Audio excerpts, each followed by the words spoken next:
Ladies and gentlemen, good evening.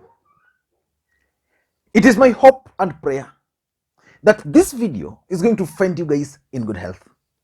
I don't know where you're watching it from. Personally, I am in Kisumu. The weather is fantastic and I'm also doing well. Maybe you could also let me know the county or the country you are watching this particular video from. Kenyans today celebrated Madaraka Day, and the event was full of drama. And just like I opined in my previous video, the Madaraka Day event today was significant politically speaking, because it was the last Madaraka Day celebration and the last national event the president was presiding over. But there was drama all over. Number one, the deputy president skipped an event at State House. President Uhuru Kenyatta and the entire cabinet congregated at State House, where the president thanked them for the support. The deputy president was missing. Number two, President Uhuru Kenyatta failed to recognize in his opening speech the presence of his deputy. He went further and breached the protocol and spoke without allowing his deputy the opportunity to address the gathering at Uhuru Gardens in Nairobi. The president also endorsed Martha Karua in his speech, and basically that is going to be the basis of this analysis. The drama didn't end there. The deputy president later on attended an event in Kikuyu constituency. I've listened to his speech, nothing much touching on today's event. And then a video has also emerged of the first lady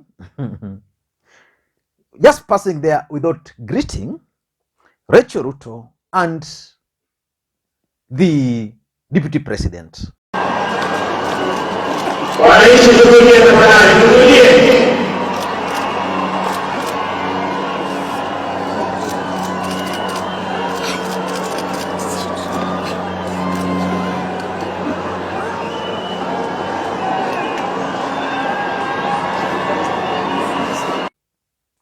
But in this video, I want us to focus on the coded message which President Uhuru Kenyatta was actually sending to Kenyans by endorsing Martha Karua. Going further, in August of this year, if it is the wish of the Kenyan electorate, we have a chance of electing a woman and shattering the glass ceiling by assuming the second highest office in the Republic of Kenya. So, ladies and gentlemen, if our women were part of the liberation struggle, advancing their cause intentionally is a duty that belongs to all of us. We owe it to them, we owe it to ourselves, and we owe it to our country. And I am indeed proud to have been part of this push for women leadership in our republic.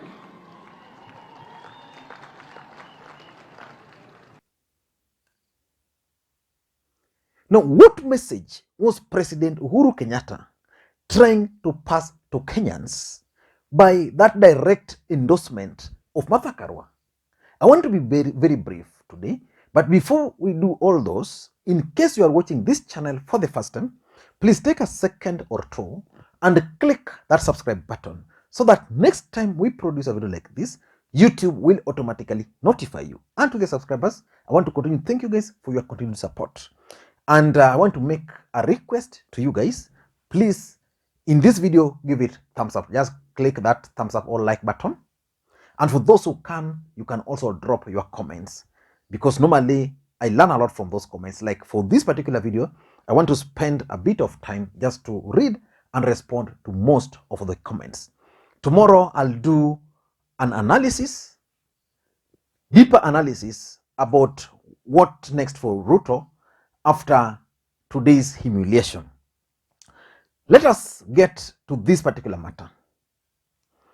Why do you think President Uhuru Kenyatta used the Madaraka Day celebrations to deny the deputy president the chance, but to drum up support for Martha Karua? Why do you think the president endorsed Martha Karua for the presidency, for the deputy presidency? Let me take you back a bit. Raila Odinga nominated Martha Karua as the running mate. And that nomination actually shifted the political equation in this country in a big way. Martha Karua, because initially there was the thinking that ODM as a political party was going to produce the presidential candidate, then Jubilee as a political party was going to produce the running mate.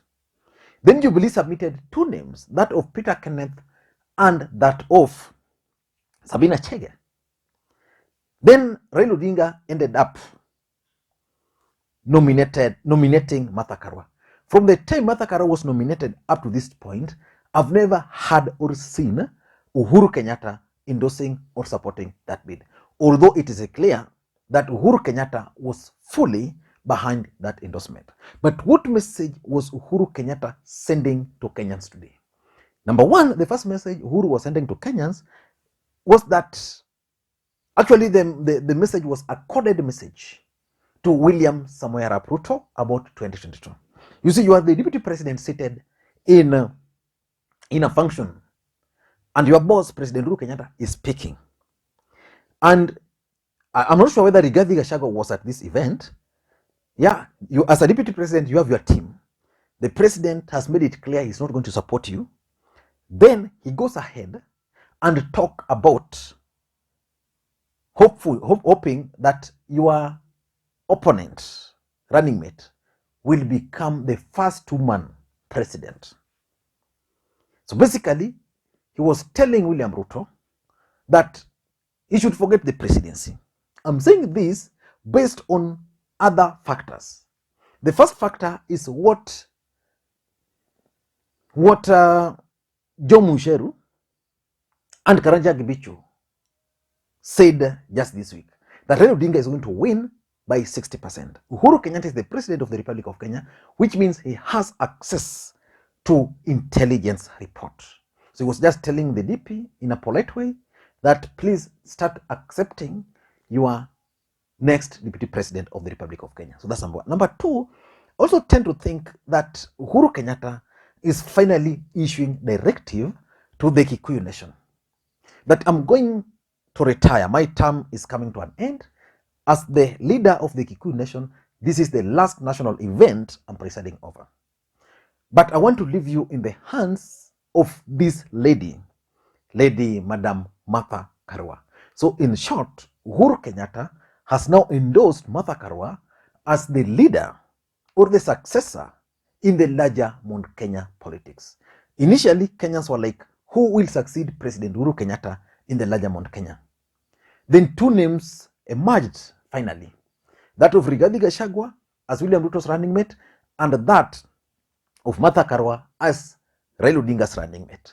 So the question is, between these two, who has a higher chance of succeeding President Uhuru Kenyatta? Who has a better chance of representing the interest of the Kikuyu nation? So Uhuru Kenyatta was actually supported fully to become the president by the Kikuyu nation. So he's telling them, I'm going to leave you in the hands of this lady. Otherwise, he would have told Kenyans that, okay, chaguoni lenu, choose whoever you want. Number three, I think it was also kind of indirect endorsement of Raila Odinga's presidential bid. The truth of the matter is that Raila Odinga is running for the presidency. William Ruto is also running for the presidency. Raila Odinga chose a running mate. William Ruto also chose a running mate. So the president is saying he hopes that Martha Karua would be the first woman deputy president. Basically, that is endorsement of Raila Odinga. And of course, the president has always endorsed Raila Odinga. But now, with the endorsement of his deputy, it means he has finally endorsed that ticket. You know, like in the case of William Ruto, there are people who are supporting Ruto, but they're not happy with the running mate. For example, I'm sure even on this other side, there are people who are supporting Raila Odinga, but they're not happy when he chose Martha Karua. But the president is saying Raila Odinga is the candidate I've endorsed. But now we have Martha Karua here. So I've basically endorsed the entire ticket. And number 4, I think Uhuru Kenyatta was also trying to appeal to the women voters to elect Martha Karua. Because by electing Martha Karua, what it means is that we are going to have the first woman deputy president of the Republic of Kenya. You see, the women in this country are probably the majority, but their votes never counts. When it comes to elections, you never see women turning up to vote for women. So Uhuru Kenyatta termed nomination of Martha Karua as a milestone in this country, and therefore women should actually rally behind the nomination and the candidature of Martha Karua. And lastly, if you also understand politics a bit, what Uhuru was trying to do, he was trying to make the contest between Rigathi to be Rigathi versus Karua. And that's why when William Ruto went to Kikuyu, because I've listened to his speech, in his speech, William Ruto was very clear that the contest is between him as Ruto and Raila Odinga. And because Raila Odinga doesn't understand anything to do with the economy, they're only concerned about the constitutional review. So I tend to think that, in my view, what Uhuru did was, or was trying to do, was to make the contest appear to be that contest between Rigathi and